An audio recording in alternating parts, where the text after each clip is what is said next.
ശ്രീ കെ.വി. സുധാകരൻ മാധ്യമപ്രവർത്തകൻ അദ്ദേഹം നമ്മൾക്കൊപ്പം ചേരുന്നുണ്ട്. മുമ്പ് നമ്മൾ സംസാരിച്ചതാണ്.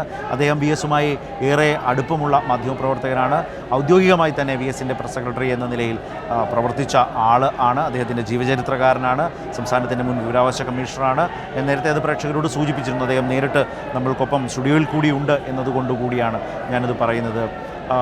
ഞാൻ ഈ പറഞ്ഞ വിധം AKG പഠന ഗവേഷണ കേന്ദ്രം ഇന്ന് നമ്മളിപ്പോൾ വിളിക്കുന്ന പഴയ AKG സെൻറ്റർ, അത് VS-നെ സംബന്ധിച്ച് അദ്ദേഹത്തിൻ്റെ രാഷ്ട്രീയ ജീവിതത്തിൻ്റെ ഭാഗമായ ഇടമാണ്. അവിടേക്കാണ് അവസാനമായി ശ്രീ കെ.വി. സുധാകരൻ VS എത്തിയിട്ടുള്ളത്. അവിടേക്ക് പിണറായിയും MA ബേബിയും ഗോവിന്ദൻ മാസ്റ്ററും വിജയരാഘവനും മറ്റ് സംസ്ഥാന സെക്രട്ടേറിയറ്റ് അംഗങ്ങളും കേന്ദ്ര കമ്മിറ്റി അംഗങ്ങളും ഒക്കെ ചേർന്ന് ചെങ്കൊടി പുതപ്പിക്കുന്നു.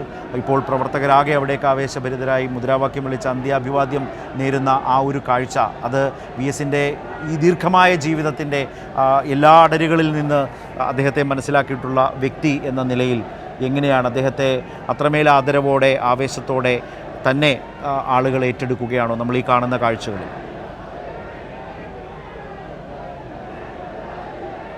സഖാവ് VS നമ്മുടെ രാഷ്ട്രീയ ജീവിതത്തിലെ ഒരു അസാധാരണമായ വ്യക്തിത്വത്തിനുടമയാണ്. അതെല്ലാവർക്കും അറിയാവുന്നൊരു കാര്യമാണ്. അദ്ദേഹം വളരെ ചെറുപ്പം തൊട്ടേ തന്നെ ഒരു പോരാട്ട ജീവിതം നയിച്ച ആളായിരുന്നു. അദ്ദേഹം 4ാം ക്ലാസ്സിൽ പഠിക്കുന്ന സമയത്താണ് അദ്ദേഹം ജാതി വിവേചനം നേരിട്ടതിൻ്റെ പേരിൽ ആ സംഭവത്തിന് കാരണക്കാരനായ വിദ്യാർത്ഥികളെ സ്വന്തം അരയിൽ കെട്ടിയിരുന്ന അരഞ്ഞാണ മൂരി അടിച്ചുകൊണ്ട് നിശബ്ദനാക്കിക്കൊണ്ടായിരുന്നു അദ്ദേഹത്തിൻ്റെ തുടക്കം. അങ്ങനെ അനീതികളോടും സാമൂഹ്യമായ ഇത്തരം എല്ലാത്തരം കാലുഷ്യങ്ങളോടും പൊരുതാനുള്ളൊരു വാസന അദ്ദേഹത്തിന് ചെറുപ്പം തൊട്ടേ അദ്ദേഹത്തിൻ്റെ ഒരു രക്തത്തിൽ അലിഞ്ഞതായിരുന്നു. നമുക്കെല്ലാവർക്കും അറിയാവുന്നതുപോലെ അദ്ദേഹത്തിന് 7ാം ക്ലാസ് വരെ മാത്രമേ ഔപചാരിക വിദ്യാഭ്യാസം നേടാൻ കഴിഞ്ഞിരുന്നുള്ളൂ. പക്ഷേ 7ാം ക്ലാസ്സിൽ പഠനം അവസാനിപ്പിക്കേണ്ടി വന്നു. പിന്നെ തൊഴിലാളിയായി പോയി. കയർ ഫാക്ടറി തൊഴിലാളിയായിരിക്കുന്ന ഘട്ടത്തിലാണ് സഖാവ് P. കൃഷ്ണപിള്ള സംഘടനാ പ്രവർത്തനത്തിൻ്റെ ഭാഗമായി അവിടെ വരുമ്പോൾ VS-നെ കണ്ടുമുട്ടുന്നതിന് VS-ന് 18 വയസ്സ് പ്രായമാകുന്നതിന് മുമ്പ് തന്നെ കമ്മ്യൂണിസ്റ്റ് പാർട്ടിയിൽ അംഗത്വം കൊടുക്കുകയും VS-ലെ പോരാളിയെ തിരിച്ചറിഞ്ഞതിന് ശേഷമാണ് P. കൃഷ്ണപിള്ള അദ്ദേഹത്തോട് കുട്ടനാട്ടിലേക്ക് പോകാൻ നിർദ്ദേശിക്കുന്നത്. കുട്ടനാട്ടിലേക്ക് പോകുന്നത് കുട്ടനാട്ടിലെ പാവപ്പെട്ട കർഷക തൊഴിലാളികളെ സംഘടിപ്പിക്കുന്നതിന് വേണ്ടിയിട്ടായിരുന്നു. 1940-കളിലെ കുട്ടനാടിൻ്റെ അവസ്ഥ എന്ന് പറഞ്ഞാൽ ഇന്ന് കാണുന്ന പോലുള്ള കുട്ടനാടല്ല. എല്ലായിടത്തും കായലും പാടങ്ങളും തോടുകളും ചതുപ്പുകളും ജലാശയങ്ങളും നിറഞ്ഞ പ്രദേശമാണ്. റോഡുകളില്ല. മണിക്കൂറുകൾ നടന്നാൽ മാത്രമേ അവിടെ ഏതെങ്കിലും പ്രദേശത്ത് ചെന്നെത്താൻ കഴിയൂ. അവിടെ പോയിട്ട് ഈ ജാതിയുടെയും കൂലിയുടെയും പേരിൽ അടിമത്ത സമാനമായ ജീവിതം അനുഭവിക്കുന്ന പാവപ്പെട്ട കർഷക തൊഴിലാളികളെ സംഘടിപ്പിക്കുക എന്ന ഏറെ ക്ലേശകരമായ ഒരു ദൗത്യമാണ് സഖാവ് P. കൃഷ്ണപിള്ള VS-നെ ഏൽപ്പിച്ചത്. അന്ന് VS കുട്ടനാട്ടിലേക്ക് പോകുമ്പോൾ 1940-കളുടെ ആദ്യമാണ് എന്ന് പറഞ്ഞാൽ അദ്ദേഹത്തിന് 20 വയസ്സ് പോലും പ്രായമായിട്ടില്ല. അദ്ദേഹം കുട്ടനാട്ടിലേക്ക് പോകുന്നത് ഉടുത്തിരുന്ന ഒരു മുണ്ടും ഷർട്ടും ഒരു തോർത്തും മാത്രമായിട്ടാണ്. കയ്യിൽ പണമൊന്നുമില്ല.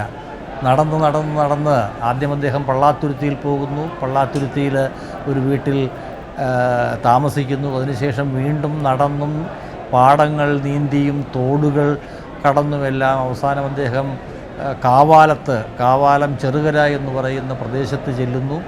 അവിടെ ഇരുന്നു കൊണ്ടാണ് അദ്ദേഹം ഈ കർഷക തൊഴിലാളികളെ സംഘടിപ്പിക്കുന്നതിന് വേണ്ടിയുള്ള സംഘടനാ പ്രവർത്തനങ്ങൾ നടത്തിയത്. അവിടെ ഒരു നാരായണൻ എന്നു പേരായ ഒരാൾ അദ്ദേഹത്തിന് താമസിക്കാനൊരു സൗകര്യം കൊടുക്കുന്നുണ്ട്. പക്ഷേ ഈ നാരായണന് VS-നെ പോലുള്ളൊരു യുവാവിനെ തീറ്റിപ്പോറ്റാനുള്ള ഒരു സൗകര്യമൊന്നും ഉണ്ടായിരുന്നില്ല.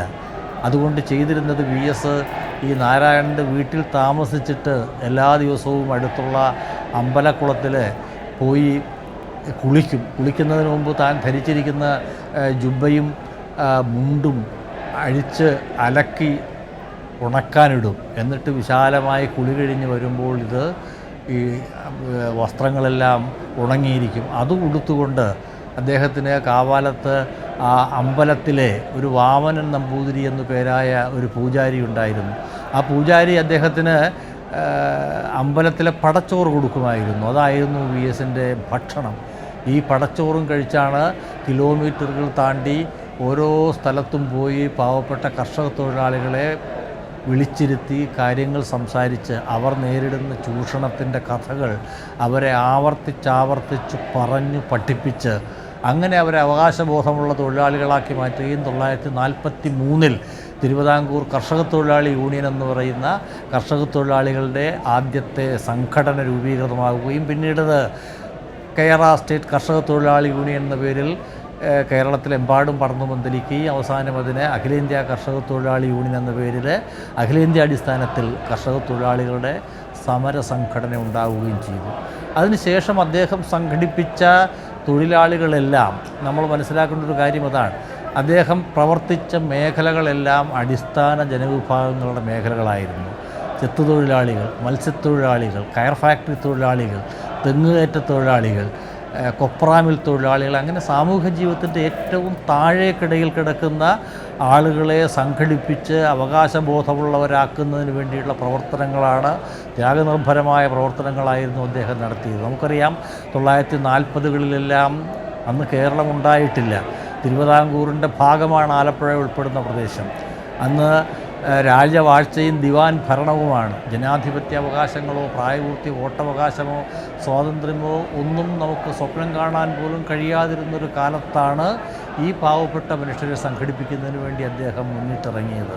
അത് ജന്മിമാരുടെ, ജന്മി പോലീസിൻ്റെ എല്ലാം, ദിവാൻ്റെ പോലീസിൻ്റെയും ഒക്കെ അതിഭീകരമായ മർദ്ദനങ്ങളും വെല്ലുവിളികളും ഏറ്റുവാങ്ങിക്കൊണ്ടാണ് ഇവരെ സംഘടിപ്പിക്കാൻ പോയത്. നമ്മളിവിടെ മനസ്സിലാക്കേണ്ട ഒരു കാര്യം, 1940കൾ വരെയുള്ള കാലഘട്ടത്തിൽ പൊതുപ്രവർത്തനത്തിലേക്ക് ഇറങ്ങുക എന്ന് പറഞ്ഞു കഴിഞ്ഞാൽ സ്വന്തം പ്രാണനും ചോരയും പണയം വെച്ചുകൊണ്ട് വേണം വരാൻ. കാരണം ഇനി ഭാവിയിൽ എന്തെങ്കിലും ജനാധിപത്യ സംവിധാനം ഉണ്ടാകുമെന്നോ പ്രായപൂർത്തി വോട്ടവകാശമടക്കമുള്ള ജനാധിപത്യ അവകാശങ്ങൾ ലഭ്യമാകുമെന്നോ ഒന്നും സ്വപ്നം പോലും കാണാൻ കഴിയാതിരുന്നൊരു ഘട്ടത്തിലാണ് VS അടക്കമുള്ള അന്നത്തെ നേതാക്കളെല്ലാവരും ഈ പാവപ്പെട്ട മനുഷ്യരെ സംഘടിപ്പിക്കുന്നതിന് വേണ്ടി രംഗത്തിറങ്ങിയത്. എല്ലാ വെല്ലുവിളികളെയും അതിജീവിച്ചുകൊണ്ട് അതിനെല്ലാം തൃണവൽഗണിച്ചുകൊണ്ടാണ് അദ്ദേഹവും അദ്ദേഹത്തിനോടൊപ്പമുള്ള പാർട്ടി സഖാക്കളും നേതാക്കളും ഈ സാധാരണ മനുഷ്യരുടെ അവകാശ പോരാട്ടങ്ങൾക്ക് വേണ്ടി പ്രവർത്തിച്ചു വന്നത്.